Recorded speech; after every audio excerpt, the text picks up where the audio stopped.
The surface of the water gleamed under the artificial lights of ocean realms. The roar of children, clapping parents, and the ever-present voice of the announcer created a carnival-like atmosphere.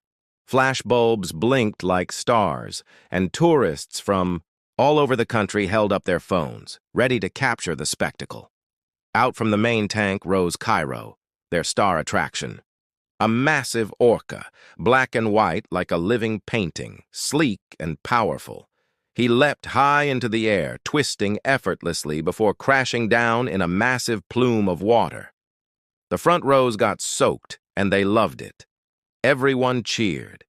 Everyone, except Cairo. Beneath the applause, beneath the smiles, the lights, and the applause, the whale's enormous heart beat slower than usual. Calm. Calculated. He had done this routine 1,000 times. Backflips, tail slaps, synchronized circles, all performed with mechanical precision. Not out of joy, not for the praise or the food, but because he had learned that obedience meant survival, and revenge required patience. It had been 6 long years since that night. The memories never dulled. In fact, they grew sharper, more detailed, every time the water was still and silence replaced the show tunes. Cairo had been young then, barely weaned from his mother's milk, still used to the vast open freedom of the ocean. His pod had been migrating along the Icelandic coast when the boats came. Big, loud machines that sent fear through the water. He had never seen humans before. Not like that. Not with nets and engines and cages that split families apart in seconds. His mother fought for him. She had rammed the nets, tried to breach over the barriers. Her desperate clicks and cries rang through the water like a thunderstorm. But it was no use. Tranquilizers had hit her. They dragged her into one container and Cairo into another. The ocean was gone, and in its place, ocean realms. They called it a sanctuary, a marine conservation center. But for Cairo, it was a prison, with smiling guards. The pool was sterile and suffocating. The sky wasn't real. And the other whales, broken in their own ways. Some swam in circles endlessly. Others floated near the bottom for hours, eyes dull. That's when he met Blake Simmons. Blake was the head trainer then. Blonde, mid-30s, with a winning smile and a firm voice. On camera, he was charming. A whale whisperer, magazines called him. But away from the public, behind locked gates and no-lens zones, Blake's mask came off. Cairo was too slow at first. He didn't understand the hand gestures or the whistles. Blake would grow frustrated, and when frustration grew into anger, it came with punishment. He remembered the cold sting of that first strike. Not a punch, but something worse. A pole, hard and unyielding, a jab to the ribs. Nothing to break bones, not enough to show bruises, but enough to teach fear. If Cairo failed a command, he didn't get fish. If he turned away or dove too soon, he was left alone in the medical tank, a sterile concrete room with barely enough space to move. He didn't see the stars anymore, just fluorescence. The worst part was how Blake laughed, how he muttered things like stupid overgrown fish when no one was around, how he smiled while withholding food, calling it discipline. And then, that night came. It was off-season. The park had shut early due to a power failure. Cairo had been in a foul state. Something was wrong inside him, some infection maybe. He hadn't responded during rehearsals, and Blake had snapped. There were no tourists, no supervisors, just the two of them and a cold metal rod. This time, Blake didn't hold back. He shouted, stormed down the trainer's ramp, and struck. Twice. 3 times. Right behind Cairo's dorsal fin, a spot no one could see. Cairo didn't fight. He floated, his body stiff, his breath slowed. Inside, something cracked. But it wasn't his spine. It was the trust. The last piece of innocence.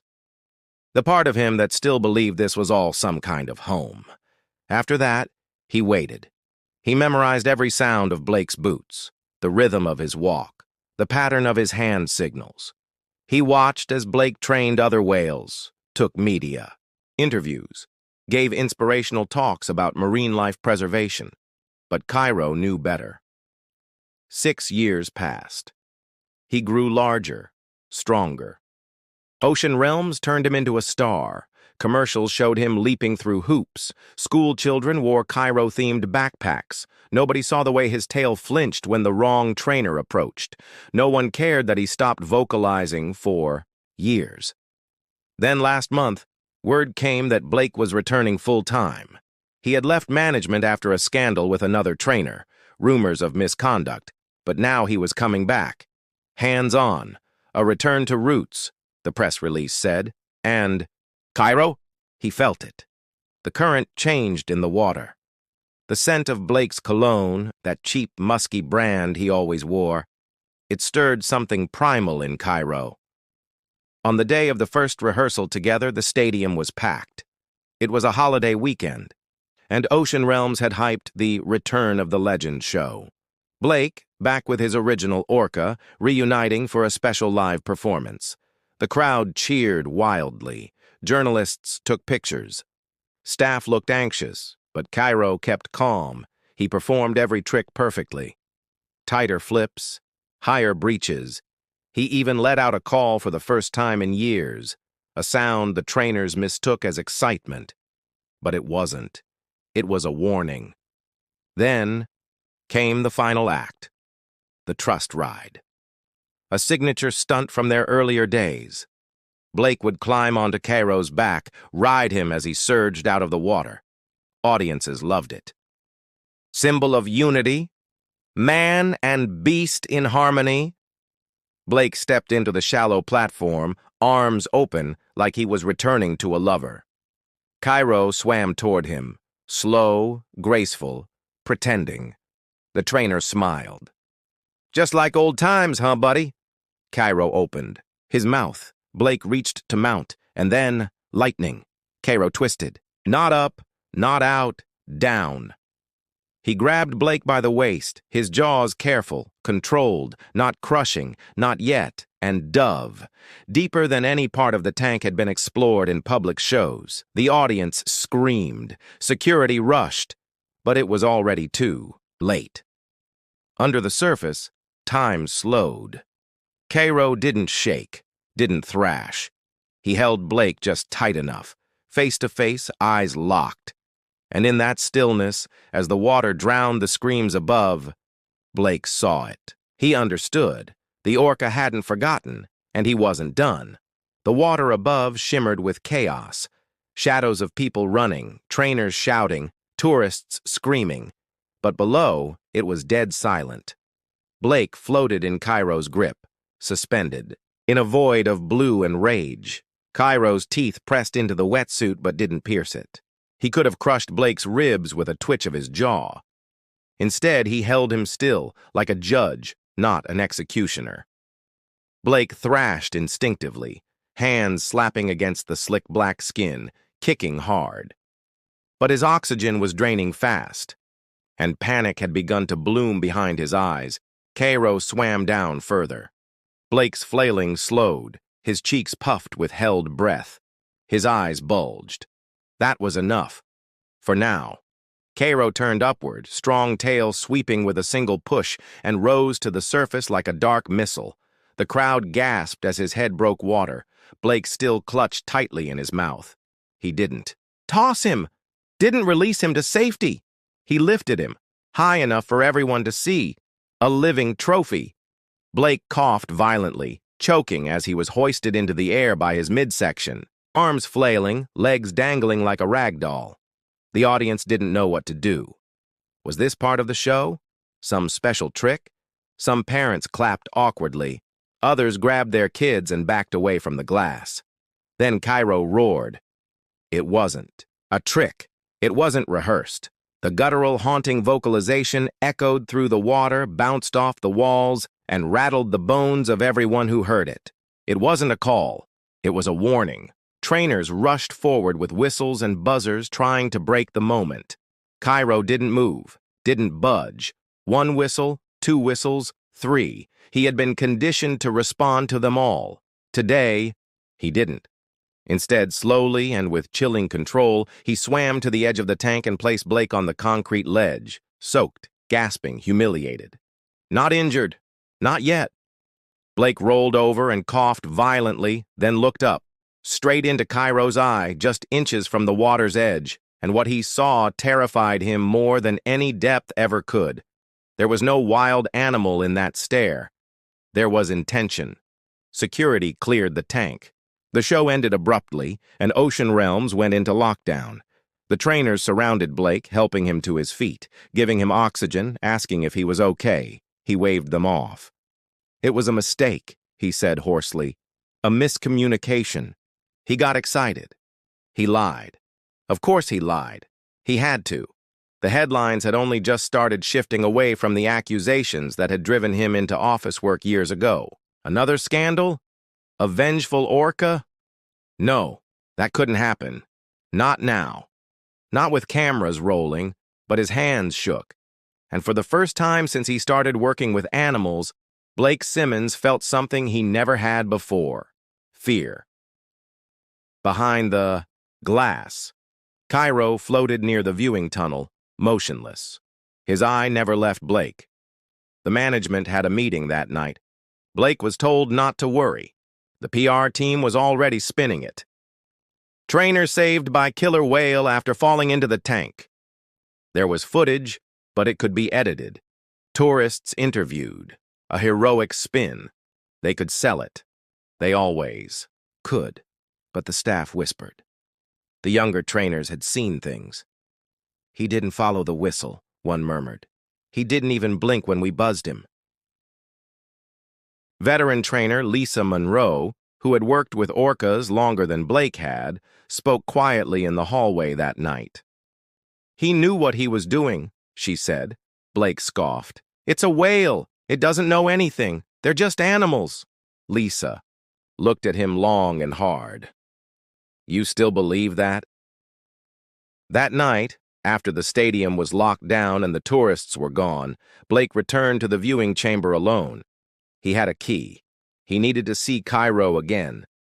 To confirm, it had just been adrenaline. Nothing else.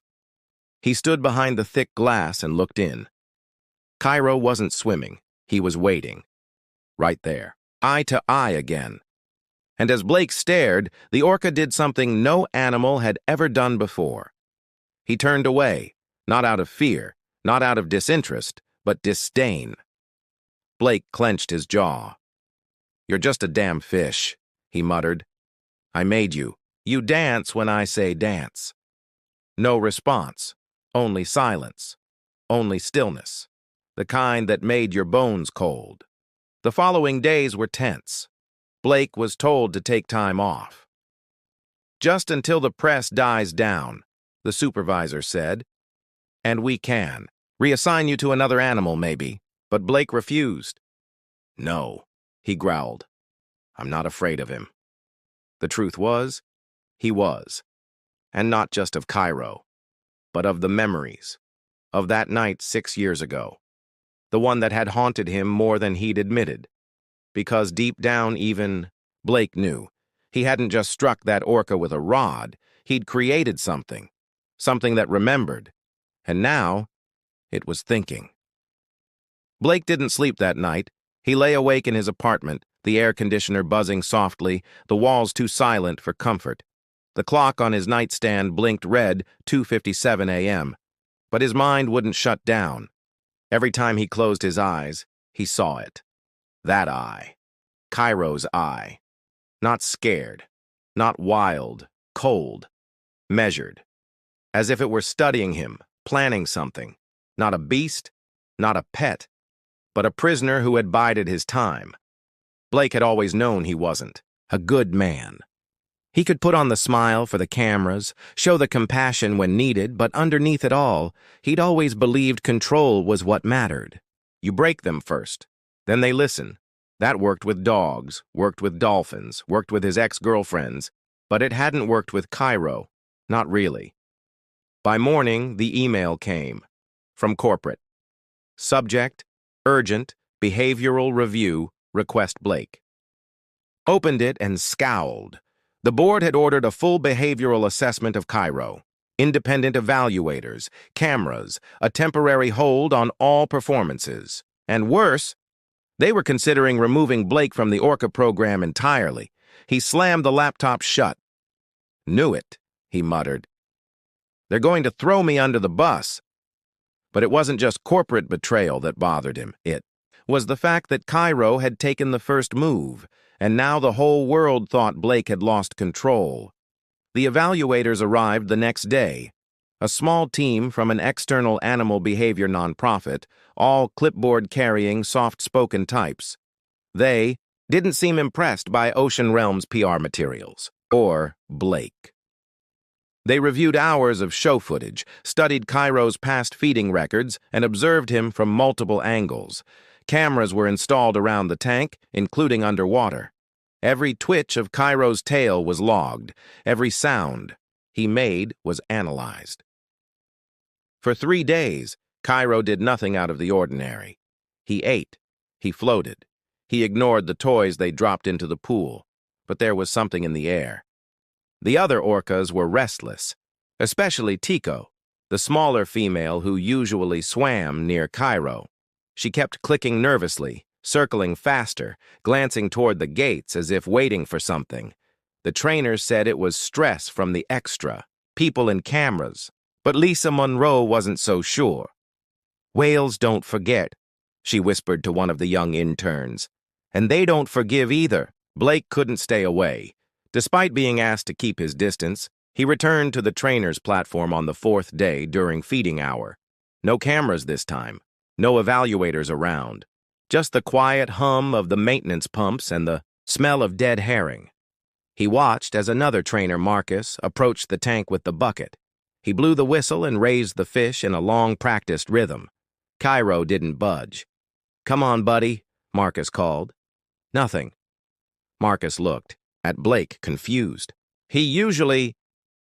Blake didn't wait. He stepped forward, grabbed the bucket, and tossed a fish in himself. Cairo's head surfaced slowly. Blake held up another fish. "You remember me now, don't you?" he muttered under his breath. "Come, get it." Cairo approached, inch by inch, until only a few feet separated them. His eyes weren't focused on the fish. They were locked on Blake's face. Blake could feel it, something beneath the surface. Like a pressure in the air, a presence that stretched beyond instinct or routine. Cairo opened his mouth, took the fish, then spat it out.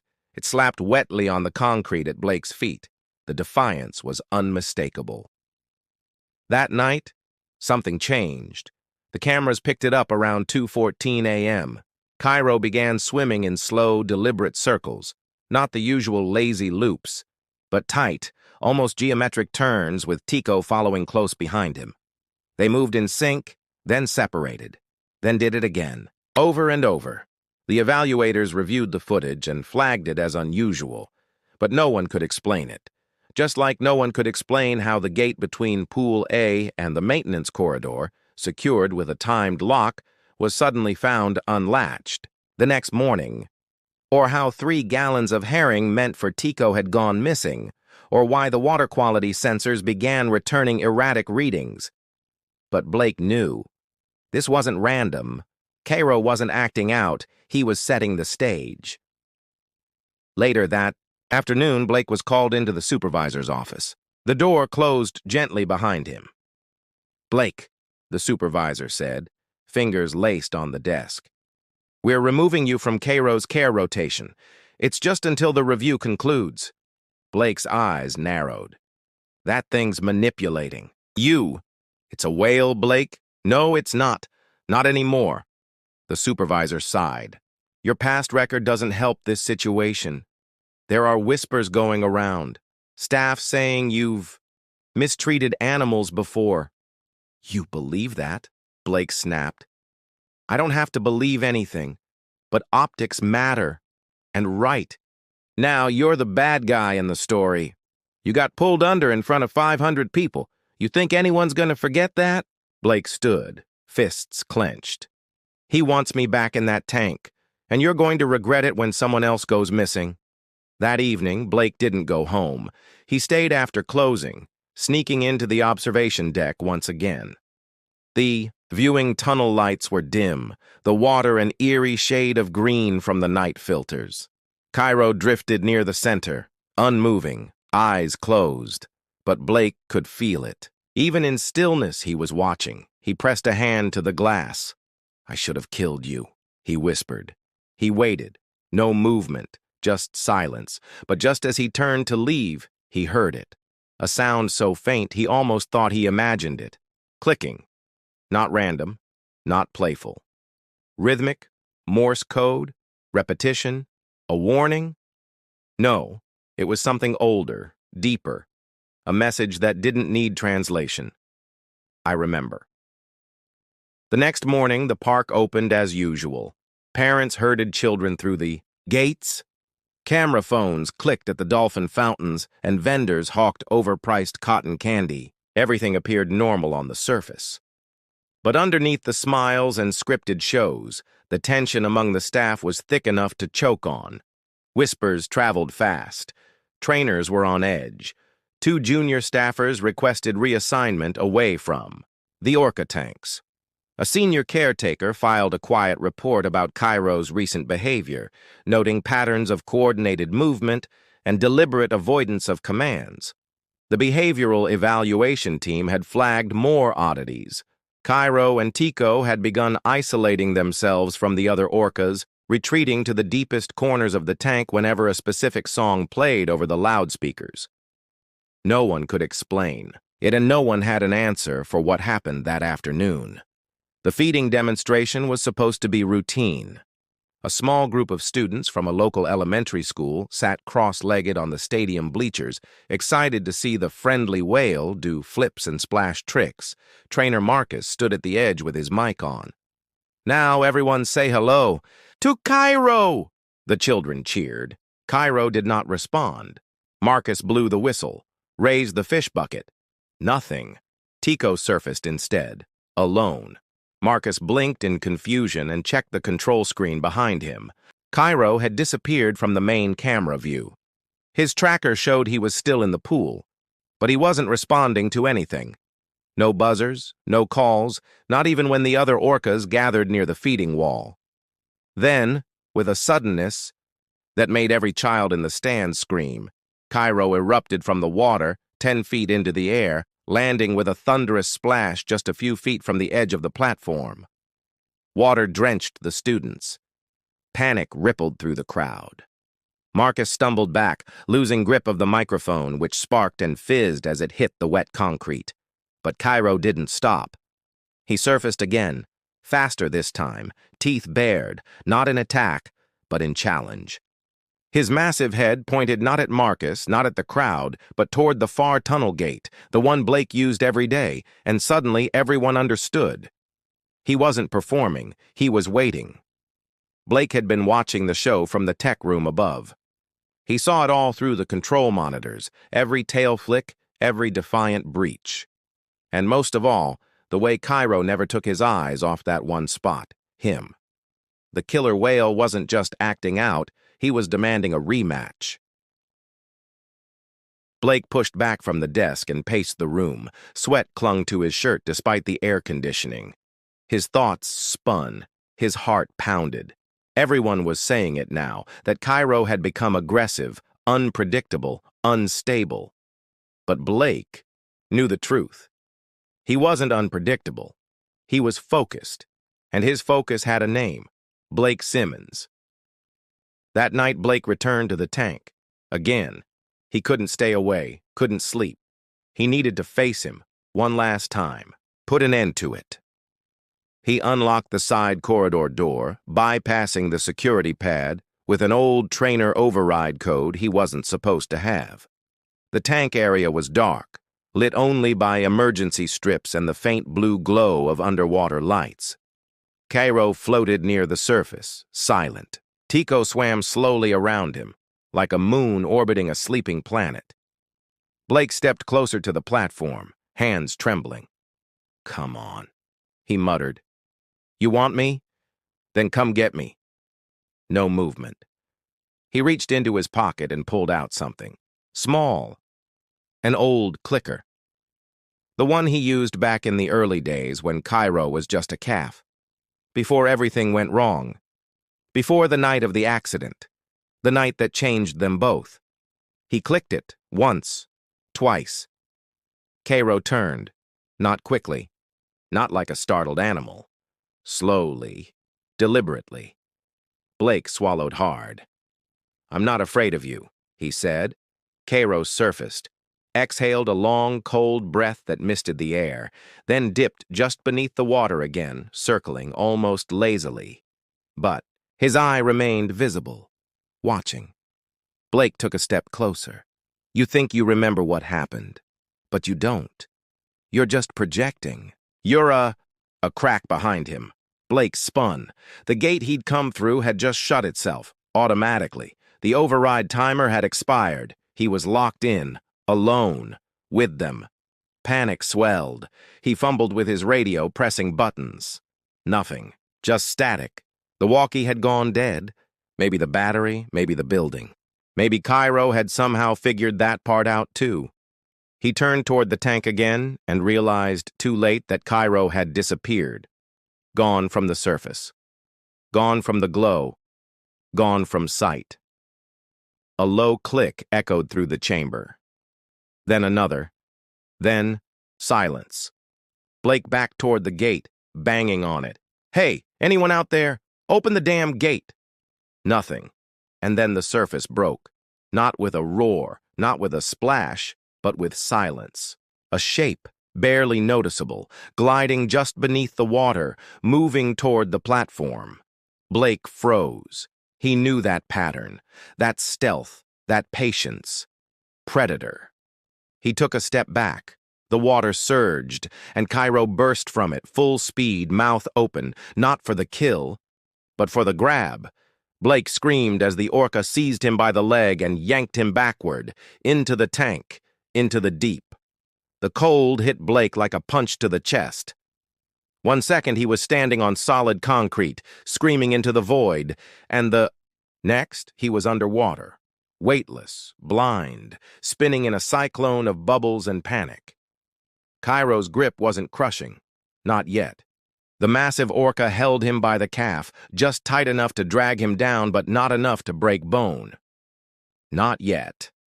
Blake thrashed, kicking his free leg, clawing at the water as if he could climb out of it. His lungs were already burning.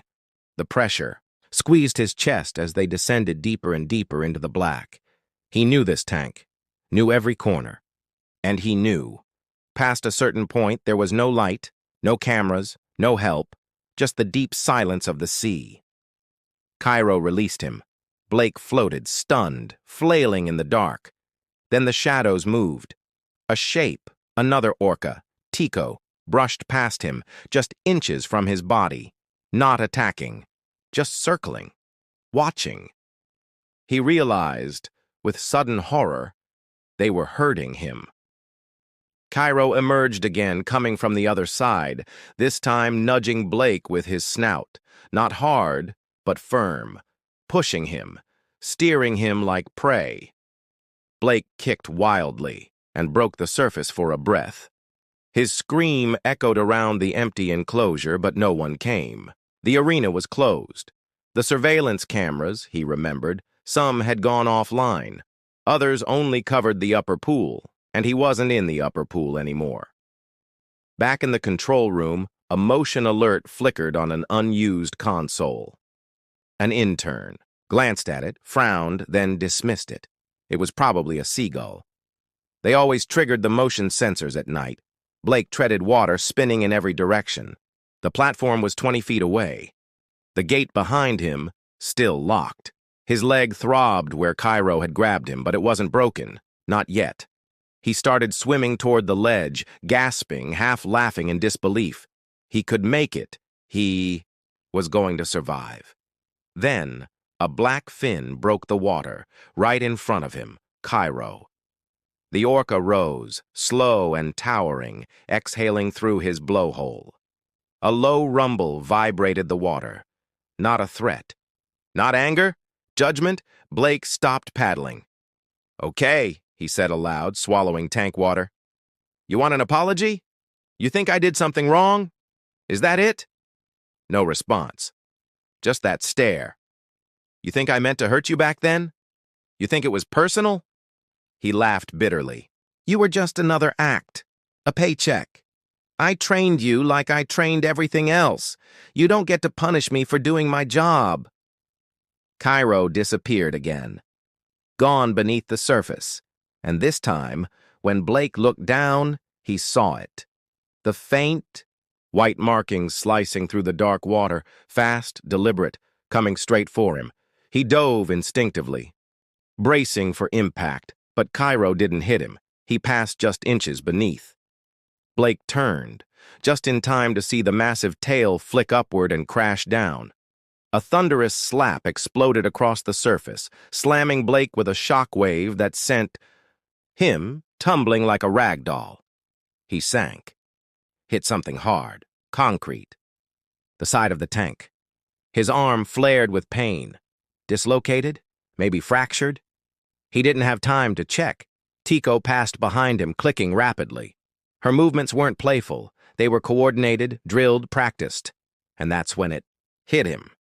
They'd been rehearsing, all those nights, all those unusual swimming patterns, the synchronized dives, the echo clicks.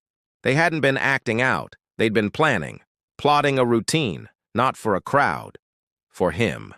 Blake reached the surface again, coughing water, sobbing, spitting blood. He saw the platform once more, closer now, 10 feet, maybe less. He swam, one arm useless, pain exploding with every kick. He didn't look back. Didn't have to. The water around him shifted, a whirlpool, slow and ominous. He felt it in the pull, in the sudden silence. Then he saw the gate opening. Not the gate he came through, the underwater one, the one that connected to the isolated medical pool, usually sealed tight. It was wide open. Had someone triggered it? Or had they? Blake turned, floating in place. And then, from the gate, emerged Cairo. And behind him, another, the third orca. The one nobody talked about anymore. The one that had been removed from public view after a trainer accident years ago. Thought to be too unstable for shows.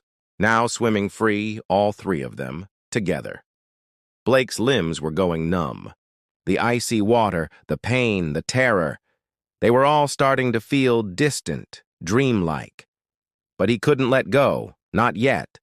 Not when he finally understood what was happening. They weren't just targeting him, they were taking back control. The third orca, Atlas, he remembered now, was once the pride of the park, until he'd broken protocol during a show and dragged a trainer to the bottom of the tank. That trainer had survived, barely.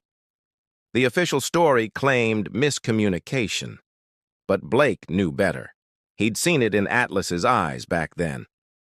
The same thing he saw now in Cairo's, intention. Atlas swam slowly past the others, larger and scarred, with a dorsal fin bent from years of confinement. He circled Blake once, slow and menacing, before gliding toward the deeper section of the tank. He was hurting again. This time, not Blake, but the others. Cairo and Tico followed. Without hesitation, they weren't interested in him anymore. They were leaving him behind. Blake floated in the shallows, stunned. The gate to the medical tank was still open. The three orcas slipped through like ghosts, vanishing into the section that hadn't been used in years. The lights in that area were out, the monitors disconnected. No one had been in there since, well, since the incident with Atlas. They were hiding something in there, or planning something bigger. He pulled himself toward the ledge with his good arm. Every movement shot agony up his ribs, but the adrenaline numbed it just enough to survive.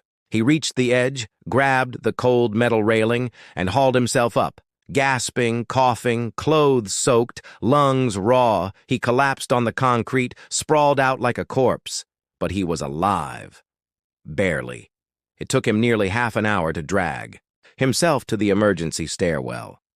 By the time he reached the staff hall, 2 janitors nearly screamed at the sight of him, bloody, soaked, barely able to speak. Within minutes, security was scrambling, first aid was rushing, and the park's director was on the line. Blake said one thing before passing out. Shut it down. Shut all of it down. He woke up the next morning in a hospital bed, wrist wrapped, shoulder braced, IV in his arm. A nurse sat nearby, pretending not to watch him, but the man sitting in the corner didn't pretend. Director Halverson, CEO of Pacific Dream Marine Park, face like stone. "I told you not to go near them again," Halverson said. Blake swallowed hard, voice hoarse. "They opened the gate. Not me." "Don't be ridiculous. You think I'm lying?" "I think," Halverson said, walking over to the bed, "that you've finally lost control of your animals." Blake laughed bitterly. "They're not animals anymore." Halverson stared at him. "They've evolved," Blake said, eyes wide. "They're thinking, planning. They've been planning. You have no idea what's coming." Halverson gave a thin smile. "I think you've had too much pain medication." And with that, he walked out. But Halverson didn't go home. He went straight to the park, straight to the underground observation room, and what he saw on the surveillance screen made him freeze. The 3 orcas, Cairo, Tico, and Atlas, weren't swimming. They were hovering, in perfect formation, facing the camera. All 3, motionless, as if waiting.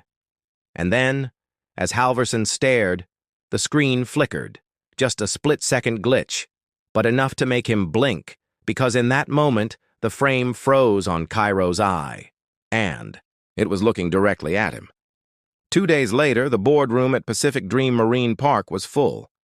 Executives, legal consultants, public relations officers, they all sat stiffly, glaring at the massive screen on the far wall. A video played on loop, muted, showing footage captured from the tank's emergency surveillance. Blake being dragged underwater, the appearance of Atlas, and the mysterious gate malfunction. The room was cold with fear, though no one said it out loud. "This cannot go public," said one of the board members, face pale. "The media would destroy us. Killer whales plot. Coordinated attack? You want to see headlines like that?" Halverson didn't answer. He just watched the screen again and again, because no matter how many times he played it back, the truth wouldn't change. They had waited. They had planned, and, worst of all, they had learned. He finally spoke. "From now on, no one enters that tank without authorization. Shut off the automatic gates, double security at the medical wing, and suspend all public shows involving orcas until further notice," one executive protested.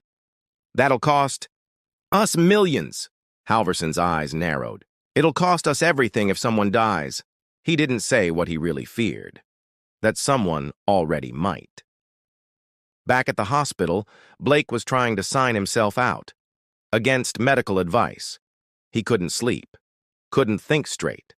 His nightmares weren't nightmares anymore. They were memories. The look in Cairo's eye, the silence between the orcas, the gate that opened without human input. He wasn't done. He needed to go back, not to work, not to train, to stop them. That night, Blake broke into the park. Again. He knew the layout, knew the codes.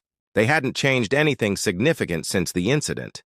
He limped down the lower hallways, flashlight in hand, shoulder throbbing, arm in a sling. But he didn't stop. The tank was silent. The massive room echoed with every step. The surface of the pool was still. No fins, no ripples. He stared into the dark water. "I know you're here," he whispered. "You've been waiting for this moment. I get it." No movement, just the soft hum of filtration pumps. You want to punish me? You think you remember what I did. Maybe you do. Maybe you remember the pain, the shock, the screams.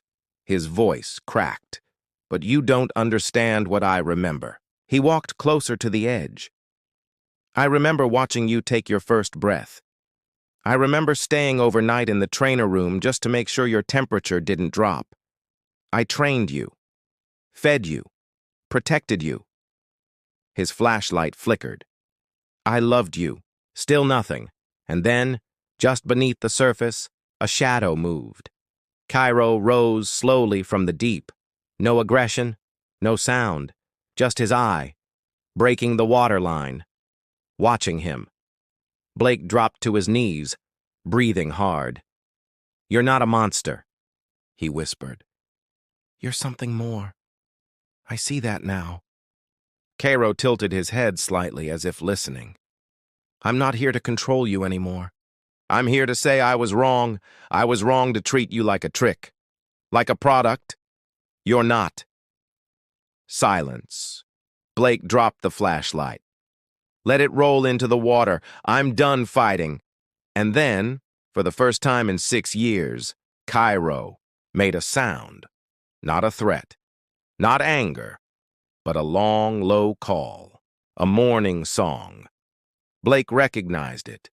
It was the sound Cairo had made the night his mother died. The night she'd refused a trick and had been sedated. And never woke up. And that's when Blake understood. It hadn't just been about him, it had been about her.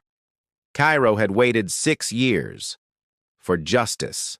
Not vengeance, not blood, justice.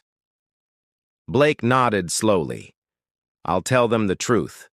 Cairo blinked, and then he disappeared again beneath the surface, gone like smoke. But the tension was gone. For now.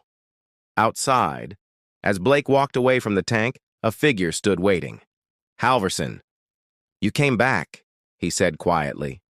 I had to. Did he try again?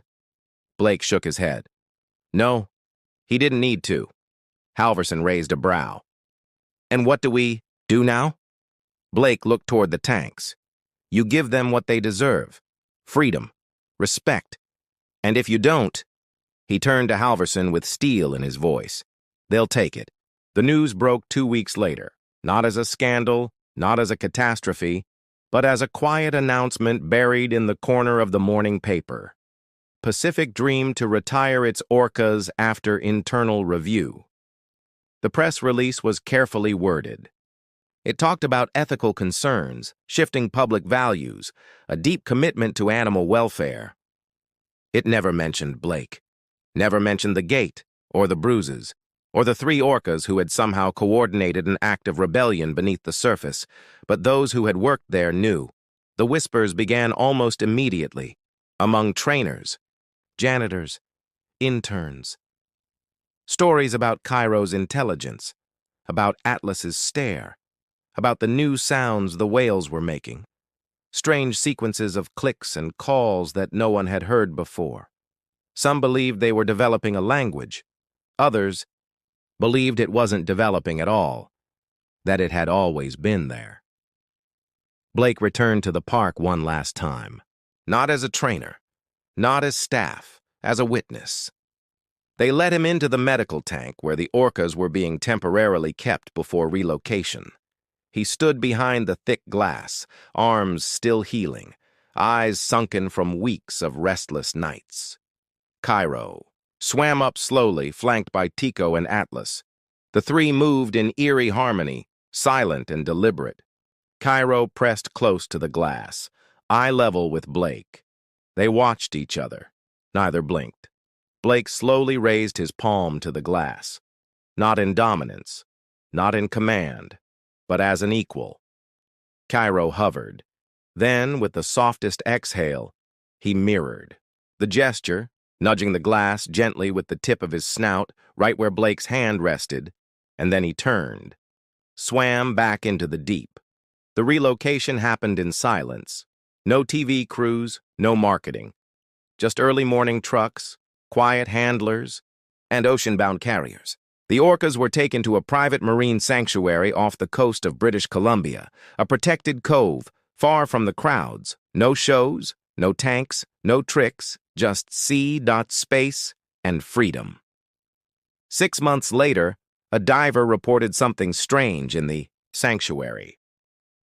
While doing a routine check, he swore he heard a sound underwater, a deep, rhythmic pattern of clicks and groans. He followed it, curious, and there they were, the three of them, Cairo, Tico, Atlas, not just swimming, teaching. The diver watched, for nearly 20 minutes, stunned.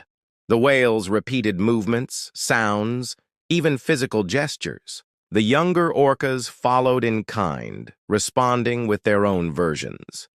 It was deliberate, structured. It was language. It was culture. The diver left the water shaking. He didn't tell the sanctuary staff everything.